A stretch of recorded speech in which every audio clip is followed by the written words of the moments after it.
సుమన్ టీవీలో మీ business promotions కోసం ఈ కింది నెంబర్ను సంప్రదించగలరు.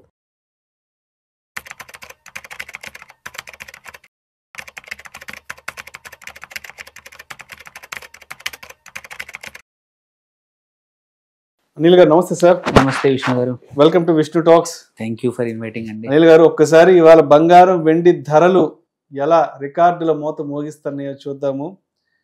గోల్డ్ 24 క్యారెట్లు 10 గ్రాముల ధర విషయానికి వస్తే 1,27,000 రూపాయలు క్రాస్ అయిపోతుంది.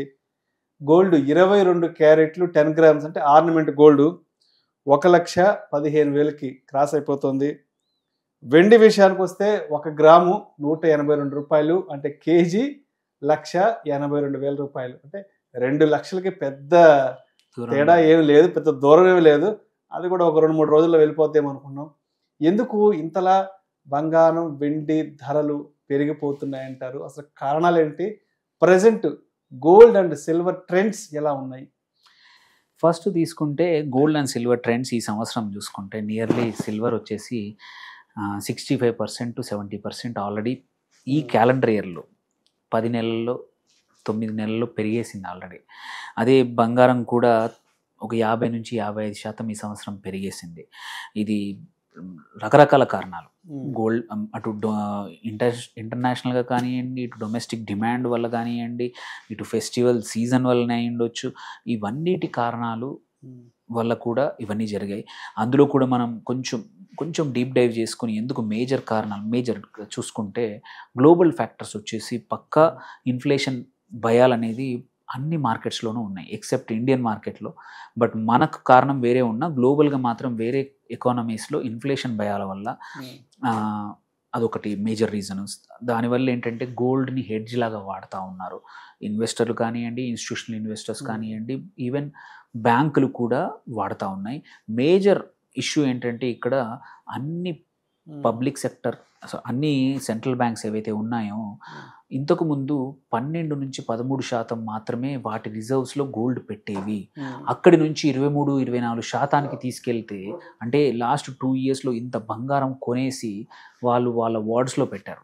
అది ఇటు మన ఇండియన్ ఆర్బీఐ కానివ్వండి, అక్రాస్ ద వరల్డ్ చైనా కానివ్వండి, యుఎస్ కానివ్వండి, వేరే కంట్రీస్లో కూడా రిజర్వ్ బ్యాంక్స్ నుంచి డిమాండ్ అనేది one of the first reasons ఈ గోల్డ్ పెరగడానికి కారణం. ఓకే, దెన్ ఇంపార్టెంట్ ఏంటంటే సెంట్రల్ బ్యాంక్స్ ఇంట్రెస్ట్ రేట్స్ని తగ్గించడం. ఓకే, సో దానివల్ల ఏమవుతుందంటే సేఫ్టీ యాసెట్స్ కోసం అటువైపు మల్లుతూ ఉన్నాయి.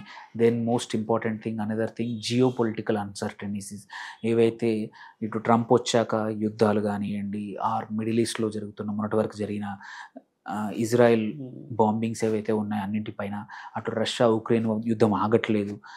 అండ్ ఎవరు ఏం మాట్లాడితే ఏ ట్వీట్స్తో ఏం జరుగుతుందో అర్థం కావట్లేదు. సో ఈ పొలిటికల్ టెన్షన్స్ అనేది కంటిన్యూస్గా రైజ్ అవ్వడం వల్ల అన్స్టెబిలిటీ ఉన్నప్పుడు ఏంటంటే గోల్డ్ ఎప్పుడు కూడా ఒక సేఫ్ యాసెట్గా అందరు చూస్తారు, అటువైపు మళ్ళారు.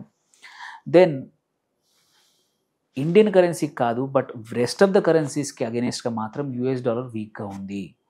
ఆ వీక్నెస్ అనేది కూడా ప్లే అవుట్ అయింది.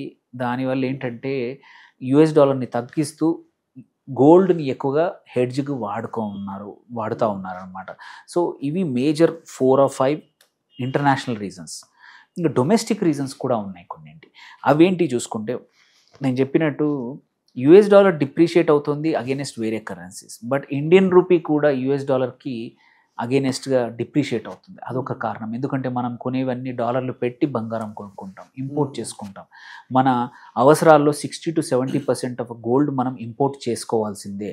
అలాంటప్పుడు మనం పెట్టేది యుఎస్ డాలర్స్. మన యుఎస్ డాలర్కి అగేనెస్ట్గా మన రూపీ వాల్యూ పడిపోయినప్పుడు ఆబ్వియస్లీ బంగారం ప్రైస్ పెరుగుతుంది ఇండియన్ మార్కెట్లో. అందుకే అదొక one of the first reason. Second, obviously demand ఎక్కువగా ఉంది. ఫెస్టివ్ డిమాండే కానివ్వండి, వెడ్డింగ్ సీజనే కానివ్వండి, ఇలాంటి టైంలో ఎక్కువగా పెరుగుతుంది. అది ఇప్పుడు ఆ టైము. దెన్ ఇంపోర్ట్ రిస్ట్రిక్షన్స్ కూడా గవర్నమెంట్ ఉంచినా తక్కువ చేసిన మైనింగ్ ఇష్యూస్ ఎక్కువగా ఉన్నాయి. మన దగ్గర డొమెస్టిక్ సప్లై ఎక్కువగా లేదు, సప్లై షార్టేజెస్ కూడా జరుగుతూ ఉన్నాయి. దో గవర్నమెంట్ యాక్చువల్లీ ఈ సంవత్సరం ఎక్సైజ్ తగ్గించింది, ఒక రకంగా బంగారం పైన మంచి చేసింది. బట్ స్టిల్ మిగిలినవి మాత్రం వాళ్ళు చేయలేకపోతూ ఉన్నారు. కాబట్టి గోల్డ్ కానీ సిల్వర్ కానీ అడిషనల్గా ప్రైస్ ఎక్కువగా ఉంటున్నాయి ఇండియన్ మార్కెట్లో.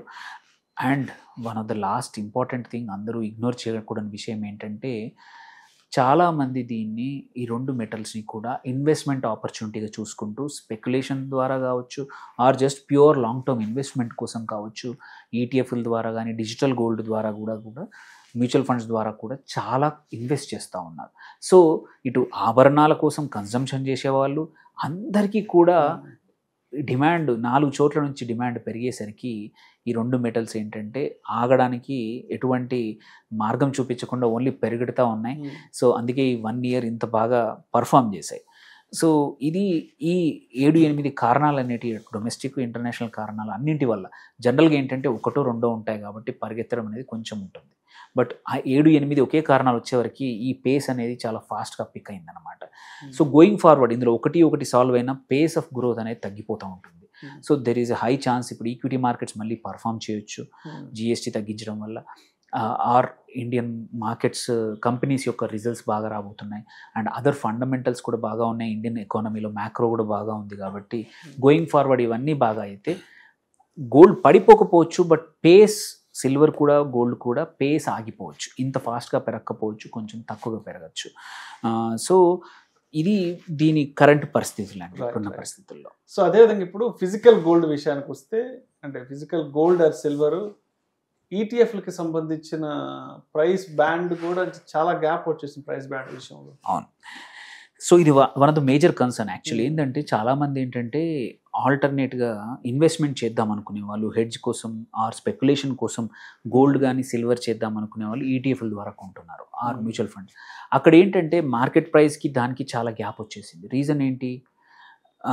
ఇక్కడ సప్లై లేదు, కొత్త యూనిట్స్ జనరేట్ అవ్వట్లేదు, ఎగ్జిస్టింగ్ యూనిట్స్ కోసమే డిమాండ్ అవుతుంది కాబట్టి ఈటీఎఫ్లో అక్కడ ప్రైస్ పెరిగిపోతూ ఉంది. ఇంతకుముందు నార్మల్ గ్యాప్ ఏంటంటే 2-3%, బికాస్ 2-3% ఈజ్ ఓకే. బట్ ఇప్పుడు నిన్న మొన్న కొన్ని రోజులు చూసుకుంటే గోల్డ్లో 16-17% వరకు గ్యాప్ వెళ్ళింది, సిల్వర్లో ఎస్పెషల్లీ. ఇది ఇంత గ్యాప్ అనేది ఇన్వెస్టర్స్కి ఒక వరీసం. కొన్ని రోజుల్లో నార్మల్ అవ్వచ్చు సప్లై సైడ్ పెరిగినప్పుడు, బట్ ఇన్వెస్టర్స్ ఎవరైనా సరే జాగ్రత్తగా ఉండాలి ఇప్పుడు ఈటీఎఫ్లో ఇన్వెస్ట్ చేసేప్పుడు. ఎందుకంటే మార్కెట్లో స్పాట్ ప్రైస్కి ఈటీఎఫ్ ప్రైస్కి గ్యాప్ ఇంత ఉండకూడదు. అది ఎనీహౌ ఈవెన్చువల్లీ ఒక 15 రోజుల్లోనో 1 monthలో మళ్ళీ నార్మలైజ్ అవుతుంది. ఎవరైనా పెద్ద లంసం పెడితే ఏంటంటే అంత పర్సంటేజ్ లాస్ అవుతారు. సో కొంచెం జాగ్రత్తగా ఉండడం చాలా ఇంపార్టెంట్. ఈ గ్యాప్ అనేది చాలా సిగ్నిఫికెంట్ గ్యాప్. ఒక 1%-2% అనేది meaningful gap which is totally okay. But ఇంత గ్యాప్ ఉన్నప్పుడు 1-2 సార్లు ఆలోచించాలి. ఎందుకంటే షార్ట్ సప్లై ఉంది మార్కెట్లో, ఇంపోర్ట్ రిస్ట్రిక్షన్స్, మైనింగ్ రిస్ట్రిక్షన్స్ వల్ల కూడా, and festive demand. Gold silver అయితే మీరు చూసుకుంటే స్పాట్ ప్రైస్ మీరు అన్నట్టు 1,75,000 నుంచి 80,000 మధ్యలో ఉంటే మార్కెట్లో నువ్వు వెళ్ళి కొనాలంటే 2 లక్షలకు దొరుకుతుంది. 2 లక్షలు ఇప్పుడు వెళ్ళి మనం రిటైల్గా అంటే 2 లక్షలు. సో ఎందుకంటే ఈ గ్యాప్ సప్లై, మెటల్ సప్లై తక్కువగా ఉంది. మామూలుగా ఇవాళ బుక్ చేస్తే ఇమ్మీడియట్గా ఇచ్చే సిల్వర్ కూడా 3-4 రోజులు వెయిట్ చేయాల్సి వస్తుంది డబ్బులు కట్టి, అడ్వాన్స్ బుకింగ్ చేసుకోవాలి, ఆ పరిస్థితి వచ్చింది. సో అందుకోసమే ఈటీఎఫ్లో పెట్టేప్పుడు గ్యాప్ ఎక్కువగా ఉంటే మాత్రం 1-2 సార్లు ఆలోచించుకోవాల్సిన అవసరం ఇన్వెస్టర్స్ ఉంది. జస్ట్ బికాజ్ ఈ ఫ్రెంజీలో ఇప్పుడు గోల్డ్ సిల్వర్ పెరుగుతున్నాయని మనం కూడా చేద్దాంలే, మన దగ్గర 20,000 ఉన్నాయి, 50,000 ఉన్నాయి, ఈటీఎఫ్ల ద్వారా మనకు డిమాండ్ ఉంది అని ఎక్కువ రేటు కొని తర్వాత ఇబ్బంది పడొద్దు, జాగ్రత్తగా ఉండాలి. సో గోల్డ్ ఈటీఎఫ్స్ ఎందుకంటే ప్రీమియమ్స్ మంచిది కాదు. Small premium is okay, but ఇంత ప్రీమియం గ్యాప్ అనేది మంచిది కాదనమాట. రైట్. సో మరి ఇప్పుడు ఈ ధనత్రయోదశికి మరి ఇప్పుడు ఈ పెరిగిపోతున్న విపరీతంగా ఆకాశానంటే పోతున్న బంగారం ధరల్ని దృష్టిలో ఉంచుకొని కొనాలంటారా వద్దంటారా, లేదంటే కొద్ది రోజులు ఏదైనా వెయిట్ చేస్తే ఇంకేదైనా కొంత డిస్కౌంట్ ప్రైస్లో వచ్చే అవకాశం ఉందంటారా? అసలు ఏమైనా ఛాన్స్ ఉందా తగ్గడానికి? షార్ట్ టర్మ్లో కొంచెం స్మాల్ కరెక్షన్స్ అవ్వచ్చు, కానీ ఇంత ఫాస్ట్ గ్రోత్ మళ్ళీ ఫ్యూచర్లో అవుతుందా అంటే చెప్పలేము. గోయింగ్ ఫెస్టివల్ డిమాండ్ తర్వాత కొంచెం స్లో డౌన్ అవ్వచ్చు. సో అందుకోసమే ధనత్రయోదశి రోజు ఏంటంటే కొంచెం చిన్నగా పర్సనల్ యూజ్ కోసం, సెంటిమెంట్ కోసం స్మాల్ వాల్యూమ్స్ కొనుక్కోండి. ఏదైనా పెద్ద పర్చేస్ ఉంటే మాత్రం కొంచెం వెయిట్ చేయొచ్చు. ఓకే, పండుగ తర్వాత మళ్ళీ సప్లై పెరగచ్చు, పెరిగితే కొంచెం ప్రైజెస్ ఈ గ్యాప్స్ అనేవి తగ్గి స్పాట్ ప్రైస్కి, ఎంసీఎక్స్ స్పాట్ ప్రైస్కి, యాక్చువల్ ప్రైస్కి దగ్గరలో గ్యాప్ తగ్గచ్చు. అప్పుడు అట్లీస్ట్ కొంచెం అన్న కరెక్షన్ రావచ్చు. అండ్ ఆల్సో స్పెక్యులేటివ్ బయింగ్ కొంచెం దూరం చేస్తే మంచిది. ఎందుకంటే రికార్డ్ హైలో ఉన్నప్పుడు ఎప్పుడైనా సరే కొంచెం జాగ్రత్తగా ఉండాలి మార్కెట్స్. ఎందుకంటే ఇప్పుడు ఇంత రికార్డ్ హై రన్ అనేది నడుస్తూ ఉంది, ఏది న్యూ టాప్ అనేది ఎవరికి తెలియదు. అలాంటప్పుడు ఏంటంటే ఫస్ట్ ఒక 6 months 1 year బ్యాక్ ఇన్వెస్ట్ చేసిన ఇన్వెస్టర్స్కి పెద్ద నష్టం ఉండదు. బట్ ఇప్పుడు ఎంటర్ అయ్యి పెద్ద వాల్యూమ్లో డబ్బులు అక్కడి నుంచి తెచ్చి అప్పు తెచ్చి లేకపోతే ఇంకేదో కొనుక్కొని వచ్చి పెట్టే వాళ్ళు ఉంటారు. వాళ్ళు మాత్రం కొంచెం రిస్క్తోనే ఉంటుంది. అందుకే వాళ్ళు కొంచెం సిస్టమేటిక్గా ఎవ్రీ మంత్ ఎవ్రీ ఫాల్ కొంచెం కొంచెం కొనుక్కోండి.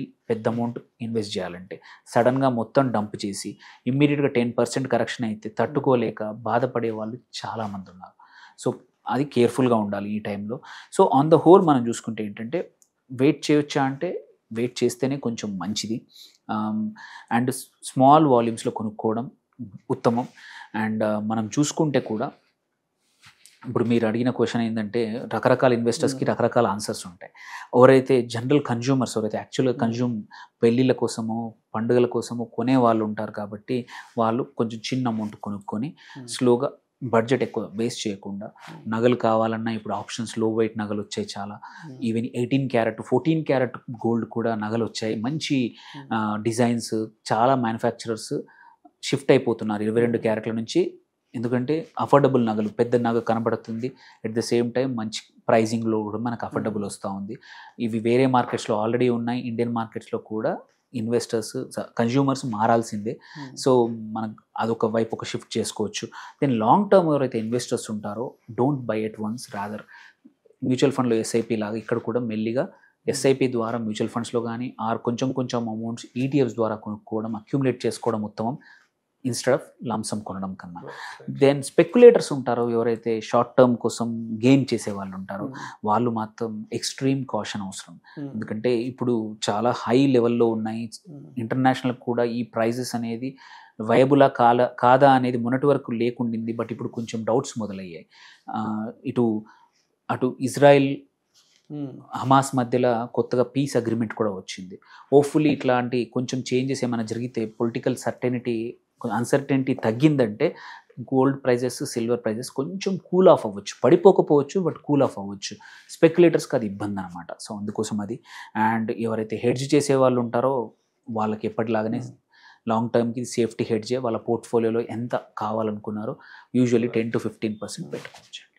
సో ఇప్పుడు అదేవిధంగా అంటే నెక్స్ట్ ఫర్దర్గా బంగారం ధరలు పెరగడానికి కానీ తగ్గడానికి కానీ అంటే మన ఇండియాలో అదేవిధంగా బయట దేశాల నుంచి అంటే ఎటువంటి వార్తలు ఇంపాక్ట్ చేసే అవకాశం ఉందంటారు ప్రజెంట్ లోకల్ అండ్ గ్లోబల్గా చూస్తే? పెరగడానికి తగ్గడానికి కానీ?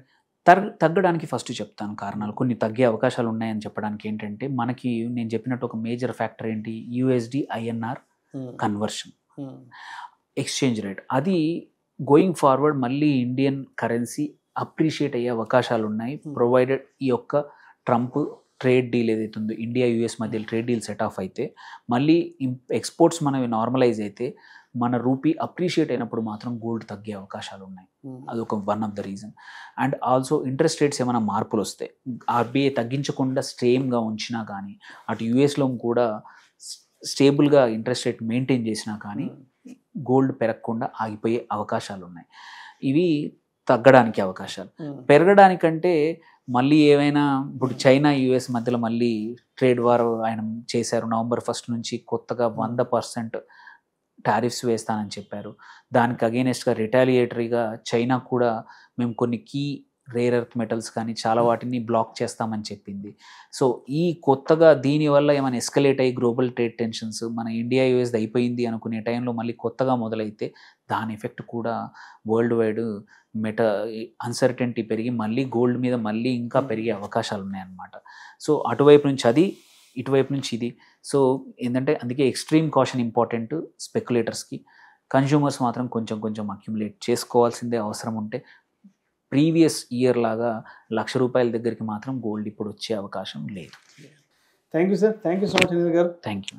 బంగారం వెండి ధరల్లో ఇంతలా తేడాలు ఎందుకు వస్తున్నాయి, అదేవిధంగా రాబోయే రోజుల్లో బంగారం ధరలు తగ్గడానికి కానీ పెరగడానికి కానీ జాతీయంగా అంతర్జాతీయంగా ఎటువంటి కారణాలు దోహదపడబోతున్నాయి గురించి చాలా చక్కగా తెలియజేసి thank you so much sir. Thank you.